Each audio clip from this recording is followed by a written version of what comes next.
I'll also be a short chapter, but an enjoyable one nonetheless. The use of spies. Visualize your truths. This is one of my favorite parts of Redcliffe. Was when the cute little princess girl goes into the enemy territory and dresses herself up like a man. She becomes the ultimate hero. She was the best character in that entire movie. And then she falls in love with like one of the enemy boys. Because, you know, most of the people on the enemy side, and always know this, most of them are like innocent schmucks that like just have a life and they don't even know what they're doing and they're just following a herd. So to take people out when it's the leaders. This is Genghis Khan's knowledge. Just take out the leaders. And then whoever's left standing to fight, take out those people too. But most of the people are just like, I'm a farmer, you know. I'm just living my life like a daily schmuck and just kind of enjoying reality. And now I'm having to fight a battle that I don't even know if I believe in, okay? That's majority of them. That's why we don't punish those people. That's a little bit where Khaleesi lost it.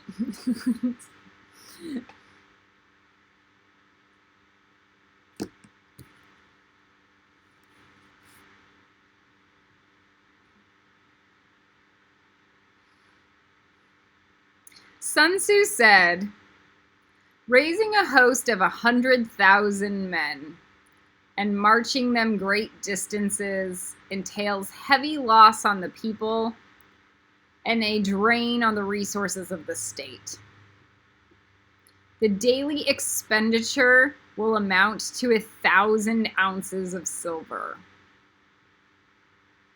There will be a commotion at home and abroad, and men will drop down exhausted on the highways.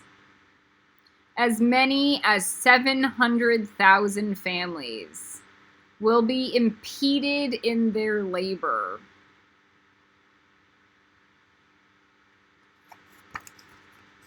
Domestic costs, foreign wars. Diplomacy is always cheaper.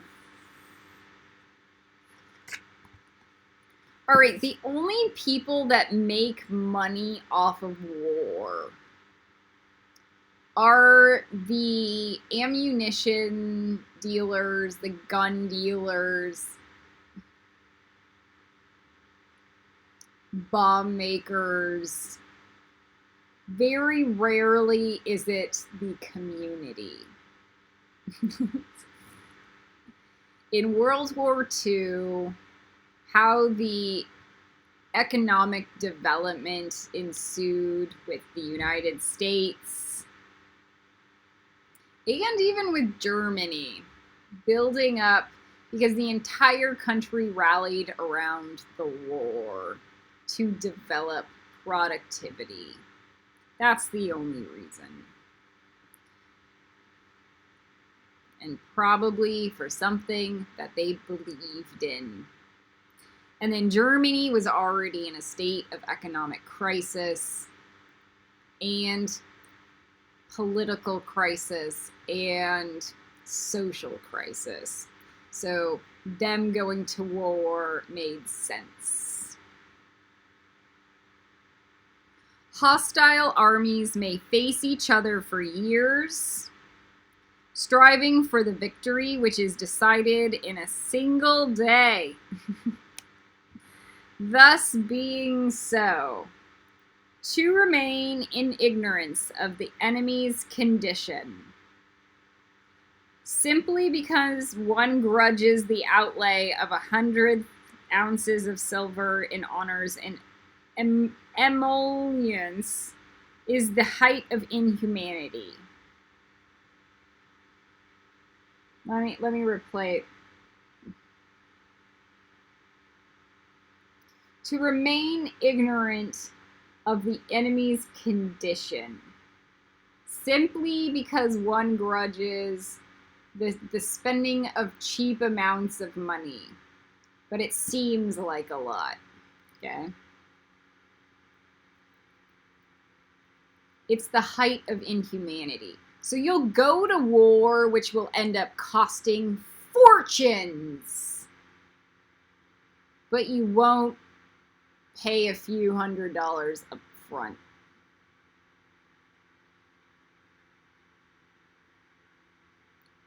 That's inhumane. This is how I feel about buying organic clothes and organic food. Even, like, I don't have to buy fancy stuff, but supporting industries and capital markets where I'm putting the money up front instead of, I refuse to pay the price of organic produce. And then going to war with the fairies and the planet is insanity. Okay, so that's like inhumane and crazy. One who acts thus is no leader of men, no present help to his sovereign, no master of victory.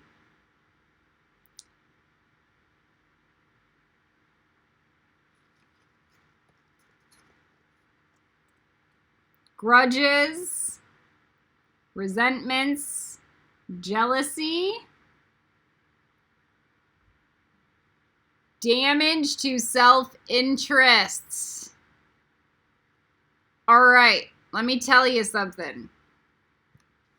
Elijah Wood's entire horror movie company was confessed.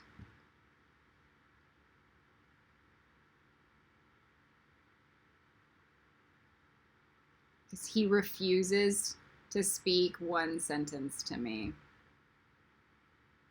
After a decade of forcing me to channel him, after healing session after healing session of me trying to rid his stupid astral self from contacting my body.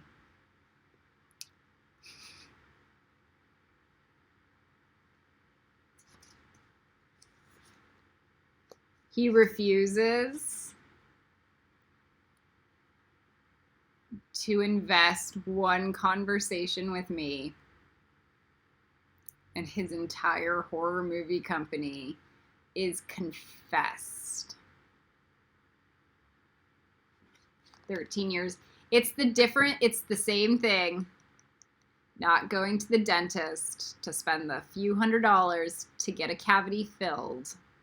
And then you have to pay $4,000 for a root canal and for the tooth to be removed.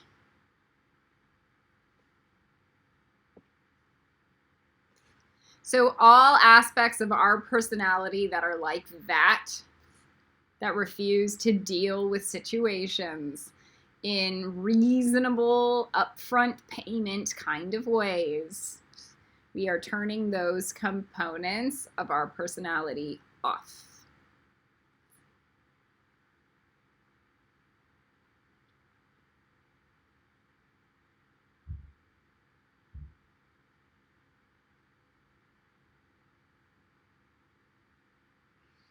Because we need to have that level of self-awareness and flexibility dealing with the future and the planet. So Mother Earth's ability to do that is actually quite established. Mine needed to get better though. And then all my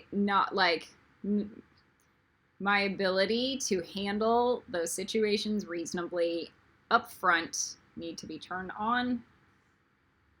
Most of that is already on. So there's just the passive side.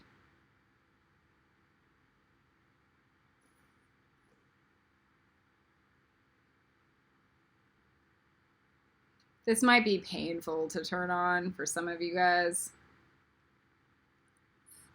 But it's you either feel the burn up front. It's like working out. You pay with the burn up front, and then on the back end, you're okay. Or you don't, and then you get slaughtered.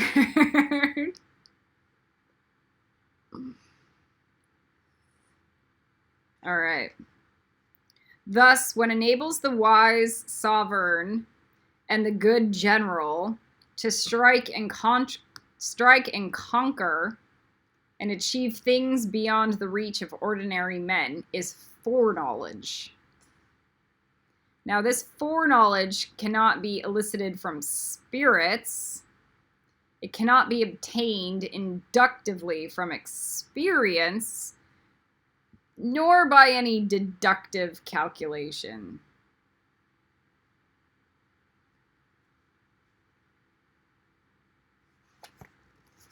Knowledge. Knowing who's out to get you. Intuition. Paranoia. So I use my intuition to calculate potentialities that I need to prepare for, but not to calculate realities. There is a difference. So as an archangel, you need to have all of those potentialities mapped out and in your brain. Is at the end of the day, that's how we found out that we were in a demon in hell prison planet that was stuck in that karmic sphere of consciousness. Instead of, oh, it's just a pedophile planet. No, God. Okay, so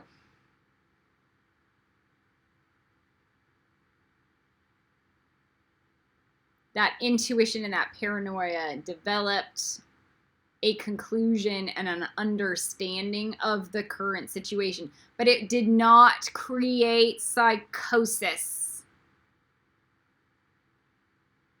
It created action for us to start going, oh, we're going to write books on how to clear these karma prisons. Knowledge, knowing who's out to get you.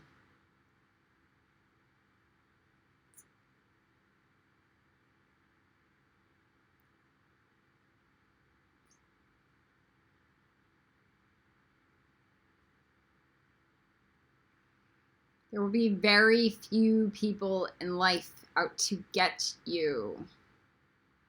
Usually they will be people that know you. Most crimes are within people, within closed circles, inside your family and friends. Not mainstream enemies that are like, okay. Strangers, randos. That's very rare. I mean, it's not very rare, but it's more rare. Statistically speaking, it's always somebody who's in your social network.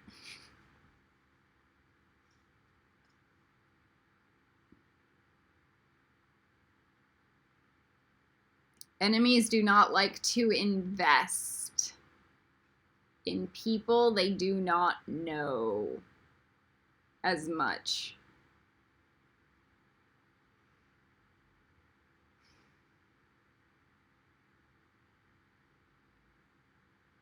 Knowledge of the enemy's dispositions can only be obtained from other men.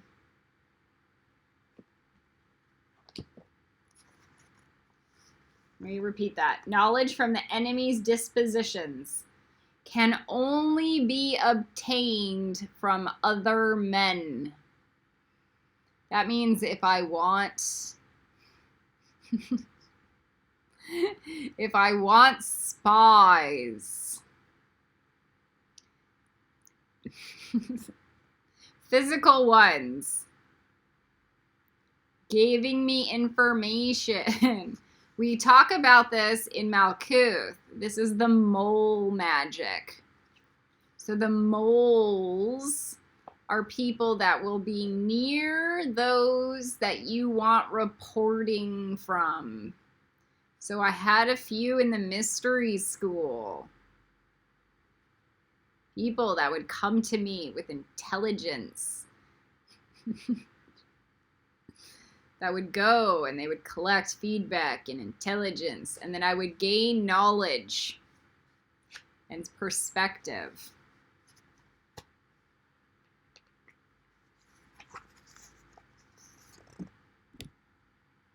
Conspire to meet, listen closely, gain advantages, courtship and espionage.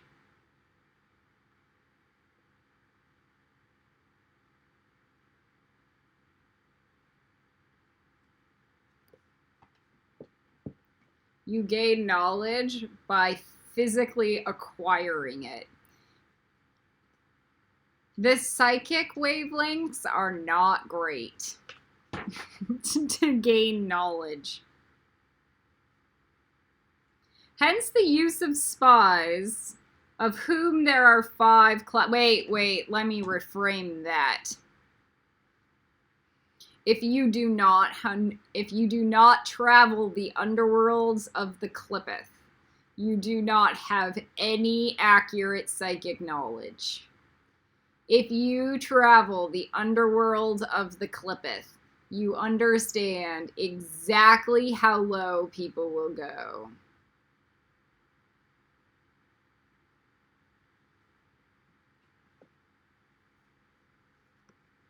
And where they're at, and their thoughts in their body. It's the only way to acquire knowledge. Psychically. Most people psychically live in spiritual la land. They rarely even live on planet Earth, much less the Clippeth. So you'll acquire like 0 knowledge and all delusions of fantasy that they're all good people.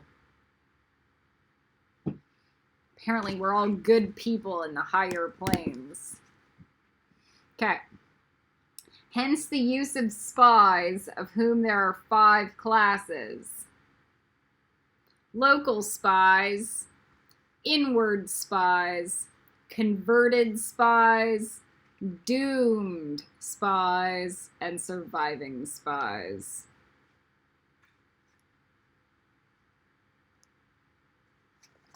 Rare expertise, high demand. Rich spies.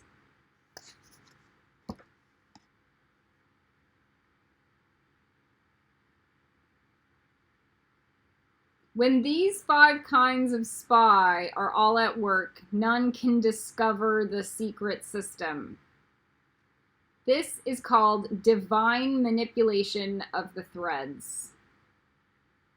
It is the sovereign's most precious faculty.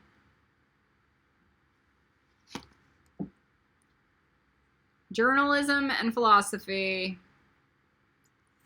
Find another source, uncover more truth. Find another source, uncover more.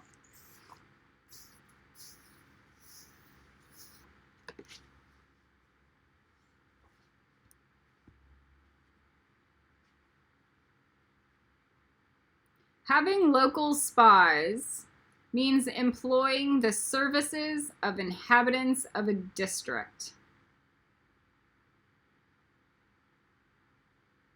Having inward spies, making use of officials of the enemy.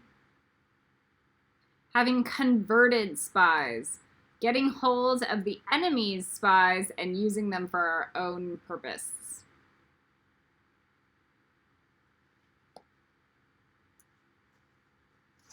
insiders, information, how to beat the market and your competition.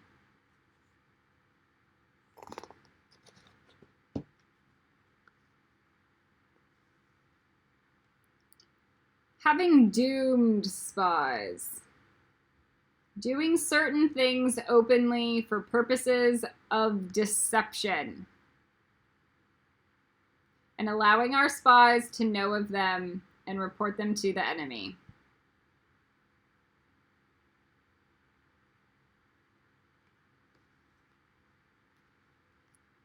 Surviving spies. Finally are those who bring back news from the enemy's camp.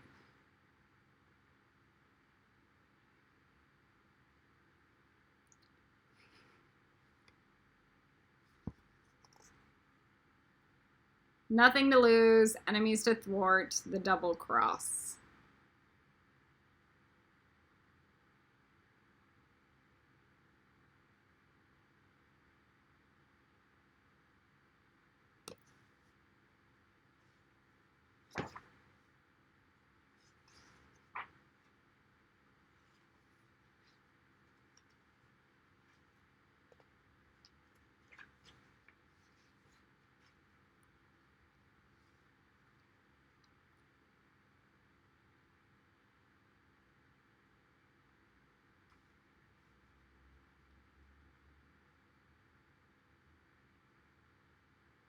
Hence, it is that which none in the whole army are more intimate relations to be maintained than with spies.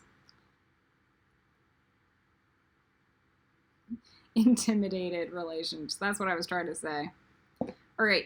Hence, it is that which none in the whole army are more intimate relations to maintain with than spies. None should be more liberally rewarded. In no other business should greater secrecy be preserved. Cost to insure, value of asset, useful spies and other national treasures.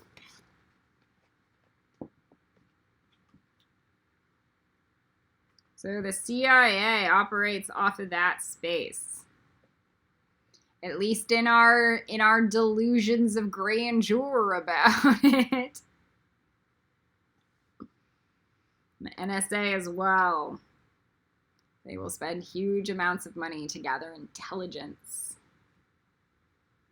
so that they can ensure the safety and sovereignty of the United States. But it seems more that they can ensure the safety and sovereignty of the capital gains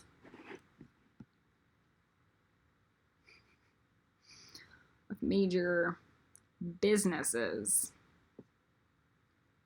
in the United States. All right, spies cannot be usefully employed without a certain intuitive sagacity. How do I say that? Sagacity. The quality of being sagacious. Having or showing keen mental discernment or good judgment. Okay. Spies cannot be usefully employed without a certain intuitive discernment. High-level discernment. They cannot be properly managed without benevolence and straightforwardness. Without subtle ingenuity of the mind, one cannot make certain of the truth of their reports.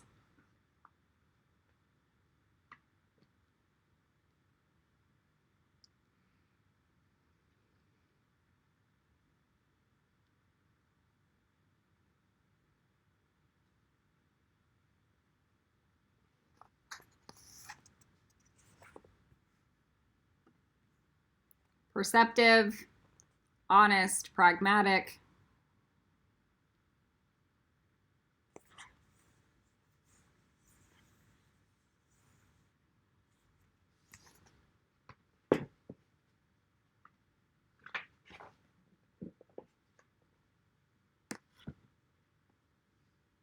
Be subtle, and use your spies for every kind of business. If a secret piece of news is divulged by a spy, before the time is ripe, he must be put to death together with the man whom the secret was told.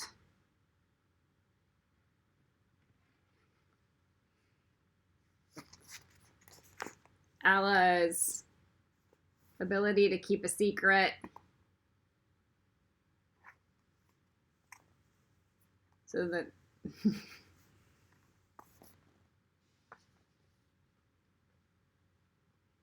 whether the object be to crush an army, to storm a city, or to assassinate an individual, it is always necessary to begin by finding out the names of the attendants, the aides de camp and doorkeepers and sentries of the general in command.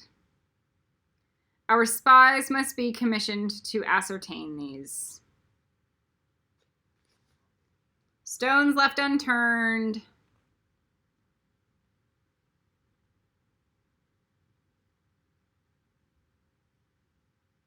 Worms and missed opportunities. Trouble.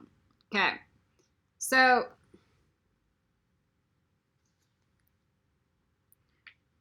sometimes we employ spies just to find out what we don't know. It's rather non-dramatic. The enemy's spies who have come to spy on us must be sought out, tempted with bribes, led away, and comfortably housed. Thus they will be converted spies and available for our service.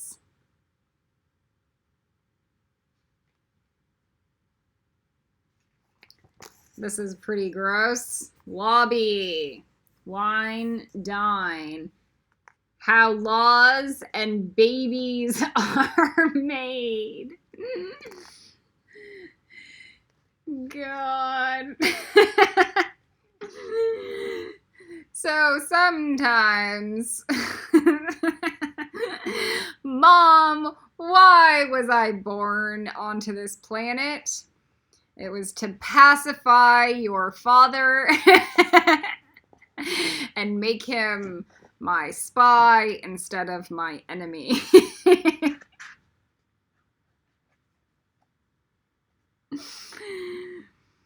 It is through the information brought by the converted spy that we are able to acquire and employ local and inward spies. It is owing to his information, again, that we can cause the doomed spy to carry false tidings to the enemy. Let me repeat that whole statement. It is through the information brought by the converted spy that we are able to acquire and employ local and inward spies. What is an inward spy again?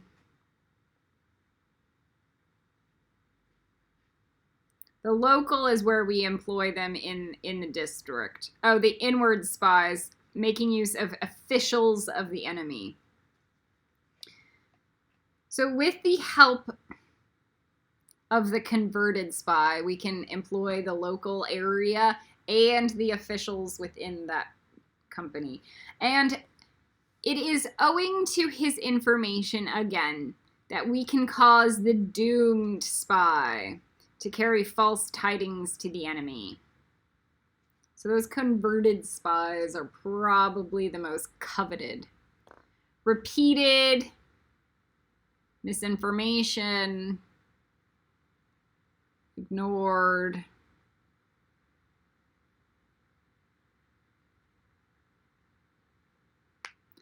There is a backwards logic here. If you're seeking for non-cruelty, let go of repeated misinformation. and seek truth instead. So we're turning off repeated misinformation.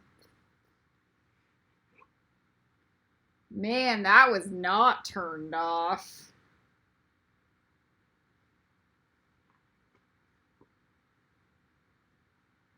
Since Dot and Gabriel still, that's knowledge, which is information and not misinformation.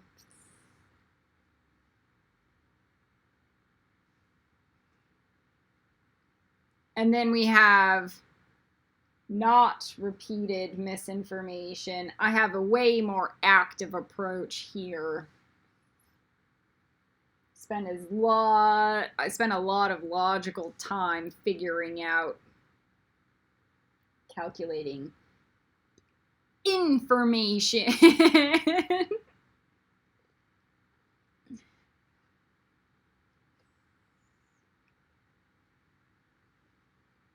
Misinformation, repeated, off, again. And then we angelite dust it, both of them.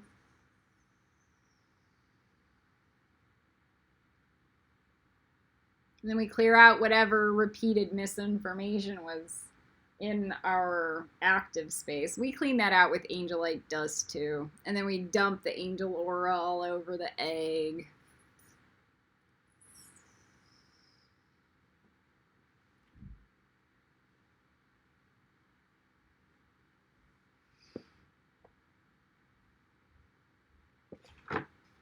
Okay.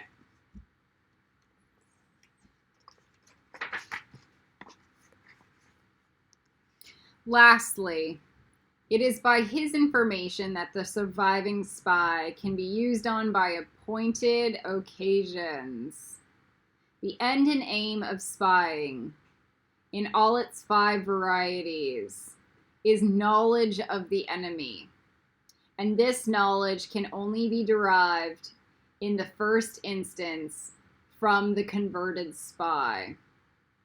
Hence, it is essential that the converted spy be treated with the utmost liberality. Of old, the rise of the Yin dynasty was due to the Ai Chi, who had served under the Hisa. Likewise, loyalty, spies, oxymoronic danger.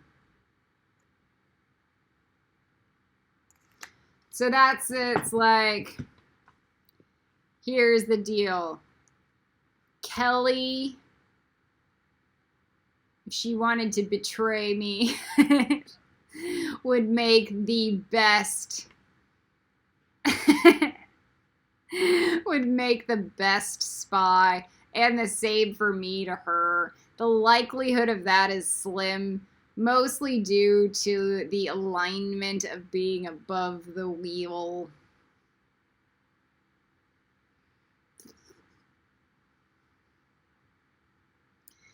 When you're below the wheel in dealing with Netzakians and Hode people, that's when it's different.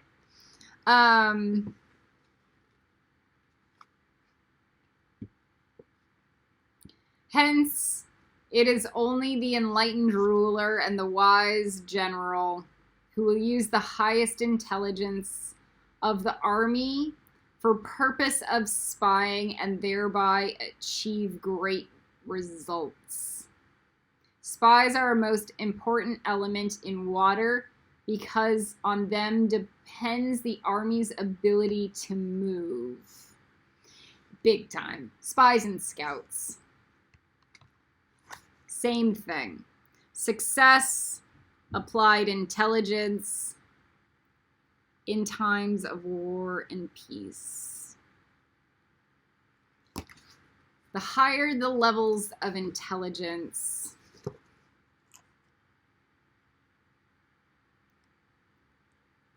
the easier it is for war. That's the main message of this book. And that's why Ravenclaw sits on the other side of Gaebera, or the Hashmalim sit on the other side of the Seraphim. So together, they create the perfect package. Boom. Message delivered. Collie Wren out.